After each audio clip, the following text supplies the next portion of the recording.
절씩 교통하시고 31절 성문으로 출입하는 모든 자가 하물과 그의 아들 세겜의 말을 듣고 성문으로 출입하는 그 모든 남자가 할례를 받으며 제3일에 아직 그들이 업할 때 야곱의 두 아들 디나의 오라버니 시몬과 레위가 각기 칼을 가지고 가서 몰래 그 성읍으로 기습하여 그 모든 남자를 죽이고 칼로 하물과 그의 아들 세겜을 죽이고 디나를 세겜의 집에서 데려오고 야곱의 여러 아들이 그 시체 있는 성읍으로 가서 노략하였으니 이는 그들이 그들의 누이를 더럽힌 까닭이라.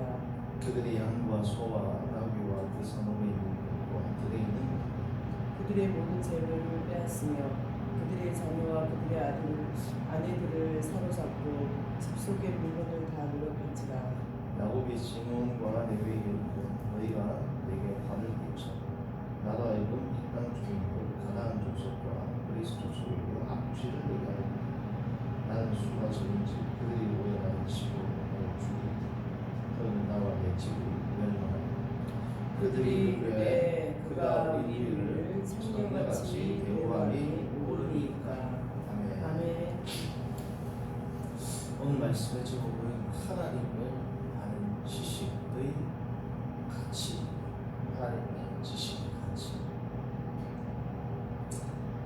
자, 오늘 34장은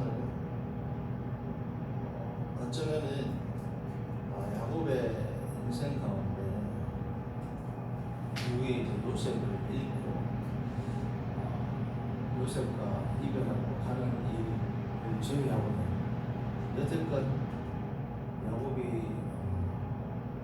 살아왔던 일 가운데 가장 큰 고통과 고난의 시간 34장에서 맞닥뜨리게 됩니다.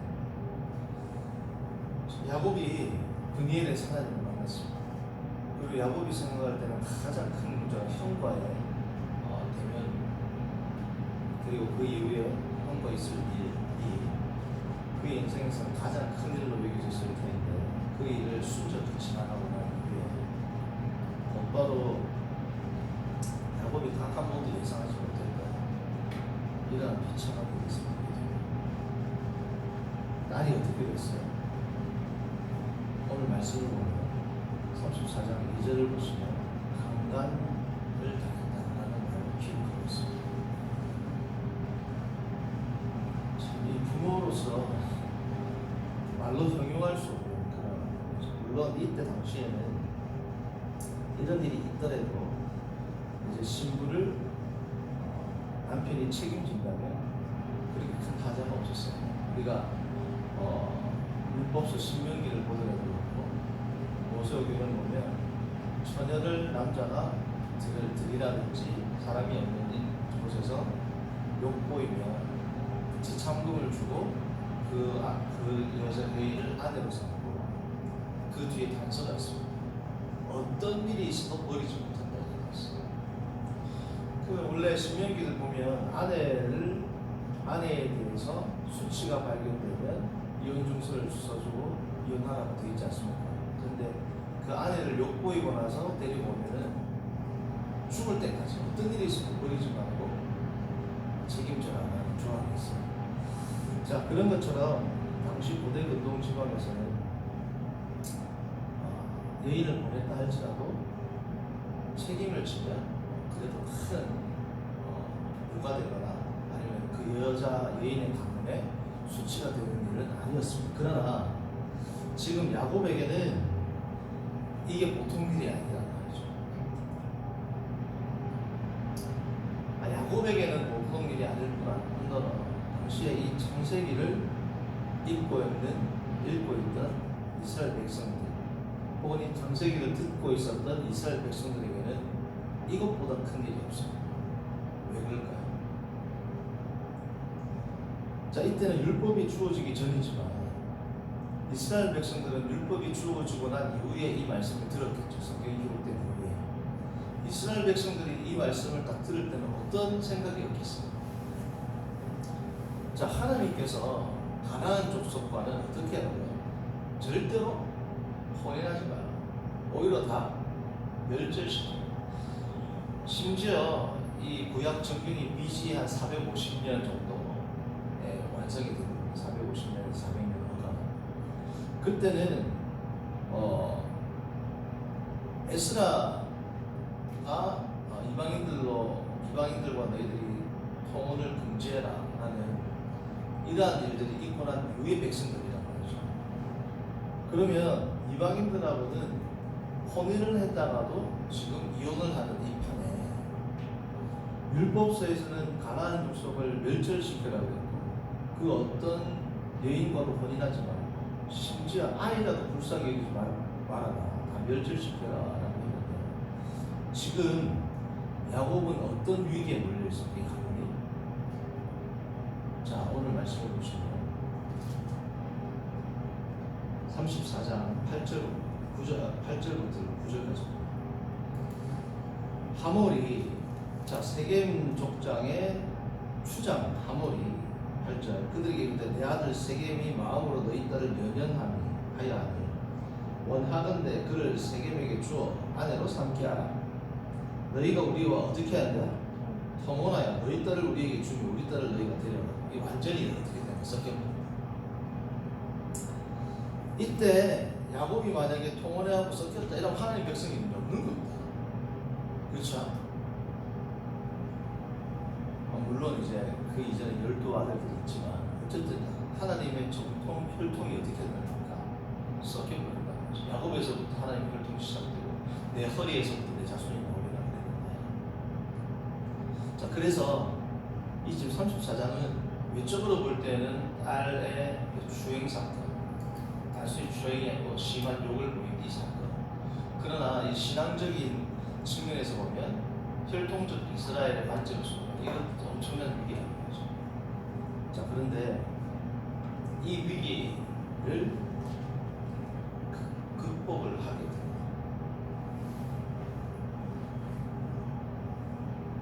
어떻게 극복을 하게 됩니까?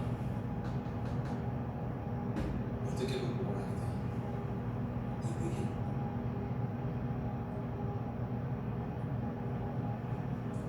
아들들이 나서죠. 시몬과 레위가 어떻게 해요? 오늘 읽었던 본문 너희들이 우리는 할례받은 백성이기 때문에 너희들이 다 할례를 받아야 됩니다. 이제 할례를 받으면 이제 지금처럼 칼이 정교한 것도 아니고 돌을 가지고 남성의 표피를 얼마나 아끼겠어요. 쏟았도 안 돼요. 맞추도 안 돼요. 꼼짝달싹 못하게 누워있을 그때 살육과 학살이 그들과 섞이지 않는 문제는 해결됐지만 어떻게 해결됐어요? 매우 폭력적인 방법으로 해결이라고 할 수 없을 만큼 잘못하면 그들의 가문이 멸망하게 생겼다는 거죠. 자 그래서 오늘 본문은 지금 창세기에서 흐르는 중요한 주제 가운데 하나가 하나님의 약속이 있고 중간에 뭐가 등장한다? 앞서 그러니까 하나님의 약속과 가운데 장애와 문제가 등장하는데 이 장애와 문제를 하나님께서 하나님의 백성과 함께 해결하신다. 이게 창세기의 큰 주제 아닙니까? 아브라함, 이삭 사건, 그렇죠? 이삭도 우물 사건. 이게 여러 가지 위기가 있는데 위기가 있을 때마다 하나님의 도우심으로 해결이 되는데 자, 오늘 이 위기는 하나님의 도우심으로 해결이 됐어요. 그래서 하나님 도우심이 아니죠. 철저하게 인간 중심으로 이제 폭력적인 방법으로 그러나 그럼에도 불구하고 하나님께서 이것을 도구로 사용해서 가장 큰 문제인 외적으로 볼 때는 딸의 사건이지만 더 큰 문제는 뭐예요? 민족이 섞이게 되는 이 문제로부터 하나님께서 이 잔인한 방법을 통해서 해결되도록 허용하신 겁니다. 그렇죠? 자, 그런데 34장의 정말 중요한 기록 목적은 이러한 것들이 아닙니다. 이러한 것들도 하나의 중요한 일이 될 수 있겠죠. 디나가 이러한 주행을 당했고 그들이 가나안 땅에 정착하지 않은 이유는 이러한 이유입니다. 라는 것을 알려주게 되겠죠. 이스라엘의 뿌리가 되는 야곱이 하마터면 이렇게 가문이 섞일 뻔했다. 피가 섞일 뻔했다. 그것을 알려주는 귀한 정보를 제공하는 그런 본문이 될 수도 있지만 제가 이 성경을 보면서 생각드는 것은 정말 중요한 이유는 마지막 구절인 겁니다. 마지막 구절. 자, 우리 마지막 구절을 한번 읽어볼까요? 34장 31절입니다. 같이 읽어봅니다. 시작. 그들이 이르되 그가 우리 누이를 창녀같이 대우함이 옳으니까. 성도님들, 마치 오늘 34장은 영화로 말하면 마가복음 16장과 더불어 16장이 원래 기록된 오래된 사본을 보면 16장 8절까지니까 원래는 8절까지거든요. 16장 8절까지 기록이 되어 있고 나머지 부분은 이후에 첨가된 겁니다. 그렇죠? 16장 마가복음 16장 8절도 보면 천사들이 여자들에게 나타나는데 마지막에 어떻게 끝났냐? 여자들이 몹시 놀라 떨며 나와 무덤에서 도망하고 무서워하여 아무에게 아무 말도 하지 못하더라. 자, 끝이라고 하기에는 조금 어떻게 열린 결말이죠. 영화로 말하면 열린 결말들이 있지 않습니까? 오늘 창세기 34장도 그들이 이르되 그가 우리 너희를 창녀같이 대우하며 그러니까 그 뒤에 어떤 매듭이 보통 성경은 지어져야 안 지어져요. 열어놨단 말이죠. 이 열린 결말을 맺은 이유가 있습니다. 그가 우리 너희를 창녀같이 대우하며 오르니까 하고 바로 35장이 뭐라고 나옵니까? 하나님이 야곱에게 이르시되 일어나 베델로 올라가서 거기 거주하며 내가 내 형 에서의 낯을 피하여 도망하던 때 내게 나타났던 하나님께 거기서 제단을 쌓아라 하신지라. 이게 원래 장절이 원래 구별이 없잖아요. 그가 우리 너희를 창녀같이 대우하며 오르니까 하나님이 야곱에게 이어 연결이 부드럽지가 않고 여기서 34장에서 어떤 일이 마무리가 되어야 되는데 그게 끝난단 말이죠. 그렇게 끝나는 게 끝입니다. 끝나게 한 이유가 있단 말이죠. 사도행전 28장도 그렇게 끝나는 이유가 있잖아요. 하나님의 나라를 담대하게 거침없이 가르쳤더라 하고 끝이 나잖아요. 그렇죠? 그렇게 열린 결말과 같은 이유로 성경을 끝을 맺는 이유는 중요한 어떤 의미를 던지기 위해서입니다.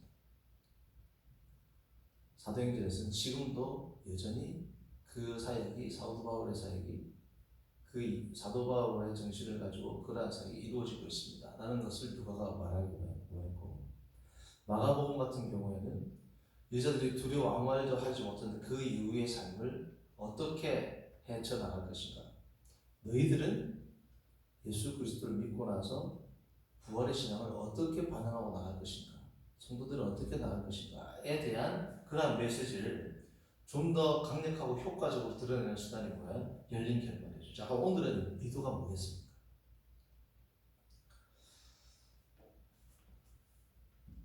제가 이 성경을 보고 묵상하면서 드는 생각은 뭐냐면 31절에 그가 우리 너희를 창녀같이 대우하며 오르니까 그가 우리 너희를 창녀처럼 대했습니다. 이 뜻이지 않습니까? 그것은 옳지 않다.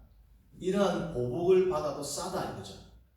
우리 가족에게 이러한 취업을 주었기 때문에 그들은 다 학살을 당해도 싸다는 겁니다. 왜요? 우리는 하나님의 백성인데 하나님의 백성에게 이 정도의 모멸감을 주었으면 그들이 다 죽는 것도 뭐라고요?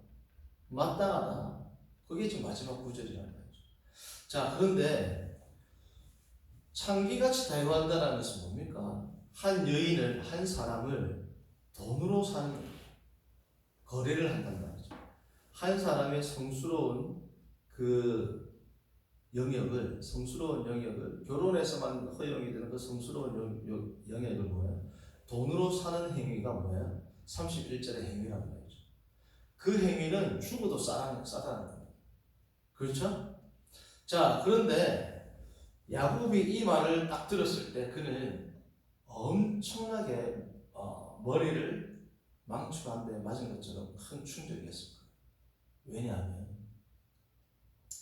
그가 하나님을 이렇게 대해왔기 때문에 그렇습니다. 자, 하나님의 백성을 창기같이 대하니까 모든 자들이 죽어도 마땅하다. 야곱이 하나님을 이렇게 대했습니다. 야곱도 어떻게 해요? 죽어도 마땅하다. 아, 내가 이렇게 살았구나 라는 것을 그가 깨닫는 계기가 되는 거예요. 자, 왜 그가 이렇게 살았다는 걸 알 수 있어요? 창세기 28장을 보면 처음 베델 사건, 그쵸? 그러니까 34장이 끝나고서 하나님이 다시 베델로 올라가는 이유가 네가 베델에서 나를 대했던, 나를 향해서 가졌던 신앙은 34장에서 하몰이 너의 딸에게 대했던 것과 같은 모습이었다라는 것을 하나님이 말씀해 주시고 싶으신 겁니다. 그래서 34장 말씀이 끝나고 다시 베델 사건이 나오죠. 베델로 올라가. 자, 28장에서 야곱이 베델에서 무슨 일이 있었습니까? 하나님을 만났는데 그 뒤에 나오는 기도가 너무 생뚱맞다 그랬지 않습니까? 생각나시죠? 감사합니다 하고 찬송을 올려드려야 되는데 당신이 하나님께서 나에게 이렇게 해주시면 당신이 나의 하나님이 되겠고 내가 소득의 11조를 드리겠습니다. 당신이 먼저 나한테 이렇게 해주면 어떻게 하겠다? 내가 이렇게. 하나님의 그 고상한 은혜를 자기가 뭐야? 딜하는 거예요.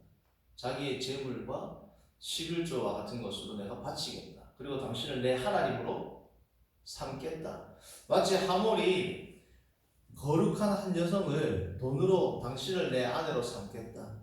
거래를 통해서 내 아내로 삼겠다. 돈으로 그 사람의 관심을 사겠다. 와, 뭐예요?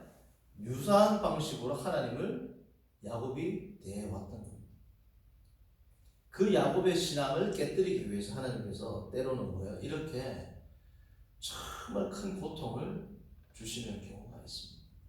성도님들, 우리의 삶 가운데 고통의 문제는 많은 기독교인들을 괴롭히는 문제입니다.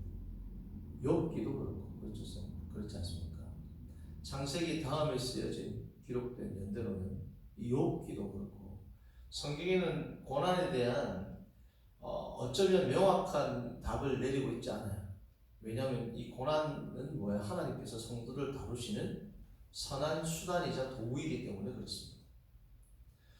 자, 오늘 이 말씀도 보시면 야곱이 처음 하나님을 인격적으로 만날 때 어떤 고통과 고난이 있었어요? 그의 생명을 잃을 뻔했습니다. 형을 만나면 죽을 뻔하고 이 죽음 앞에서 그는 처절하게 하나님의 천사 혹은 하나님 혹은 한 사람을 만나서 끝까지 실험하면서 그의 황도뼈가 부러지는 그러한 절체절명의 위기를 겪고 나서 하나님에 대한 지식이 어떻게 됩니까? 한층 더 깊어지게 되죠. 오늘은 어떻습니까? 브니엘의 사건이 그의 생명의 위기였다면 오늘 사건은 더하죠. 그의 가문이 멸망당할 위기였습니다. 그러나 이것을 통해서 야곱이 어떻게 된다? 하나님의 자녀로서 이스라엘의 족장으로서 그 모습을 면모를 어떻게 더 다듬어 간다는 거죠. 하나님의 아는 지식에 대한 깊이가 더 깊어집니다. 성도님들, 하나님을 아는 지식, 하나님을 사랑하는 것, 하나님을 정확히 깊이 바르게 믿는 것은 그 어떠한 것과도 비교할 수 없는 고상한 가치죠. 때로는 하나님께서 이 위대한 하나님의 지식을 우리에게 주시기 위해서 우리가 여태껏 경험하지 못한 고난과 고통과 때로는 어려움을 주시기도 합니다. 때로는 수치를 주시기도 해요. 그러나 그것은 뭐다? 하나님께서 나에게 그분을 향한 나의 마음을 더 깊이, 더 사랑을 깊이, 더 지식을 깊이, 믿음을 공고히 하기 위한 하나님의 선한 수단입니다. 악한 레위와 시므온의 이 잔혹한 방법으로 문제가 해결되듯이 때로는 우리가 생각할 때는 하나님의 방법이라고 하기에는 이해할 수 없는 방법으로 우리를 다루실 때가 있어요. 성도님들, 주옥과 같은 찬송가는 다 언제 나왔어요? 우리가 찬송가를 보시면 밑에 이렇게 해설을 해놨죠. 이 주옥과 같은 찬송가는 선교를 가다가 가족을 잃거나 배에서 타고 가다가 가족을 잃거나 정말 이 세상에서 감당치 못할 것과 같은 그러한 고통 가운데 나오던 찬송들이 다 뭐야? 수백 년이 지나도 지금도 성도들의 마음을 울리는 주옥과 같은 찬송의 가사들이 그때 나왔습니다. 이게 뭐야? 신앙의 역설이고 하나님을 아는 지식의 고상함입니다. 성도님들, 오늘도 혹여나 고통과 고난과 큰 고민 가운데 하루하루를 보내는 성도님들 계세요. 남들에게 말하기는 참 민망하고 남들에게 말하기는 뭐하지만 정말 우리 가정의 위기다라고 생각하는 그런 일을 겪고 있는 성도님들이 계십니까? 하나님께서는 그것을 통하여 성도님들의 그 가정이 이 세상에서 물질과 그 어떠한 것과도 비교할 수 없는 거룩한 주님을 아는 지식을 더하기 위한 하나님의 선한 섭리이신 것을 인정하시고 믿음으로 주님 앞에 기도하면서 하나님 이 고난의 터널을 주님 손 붙들고 잘 통과해서 이전에는 귀로 하나님을 알았으나 이제는 눈으로 하나님을 보나이다라고 말했던 욥과 같은 거룩하고 정결하고 정금과 같은 신앙으로 세워줄 수 있도록 하나님 함께해 주옵소서. 기도하고 나아가는 이 새벽이 되길 바랍니다. 아멘. 선하신 하나님 아버지, 오늘 창세기 34장에 어쩌면 성경에서 33장에서 35장으로 가는 것이 훨씬 더 좋을 것 같은, 마치 아킬레스 건과 같은 이 34장이 성도에게 어떠한 의미를 지니는지 다시금 생각하게 하시면 감사합니다. 하나님 아버지, 우리의 삶 가운데 내가 이해할 수 없는 여러 가지 일들이 발생할 때 하나님을 아는 지식이 깊어지는, 주님을 더 깊이 만나는 그러한 기회의 순간인 것을 알고 하나님 힘들지만 어렵지만 주님의 손 꼭 붙들고 눈을 들어 하늘을 바라보며 주님과 함께 이 고난을 헤쳐나가는 거룩한 성도, 굳건한 성도를 되도록 인도하여 주옵소서. 아멘. 예수님 기도합니다. 아멘. 하늘에 계신 우리 아버지여, 이름이 거룩히 여김을 받으시오. 나라의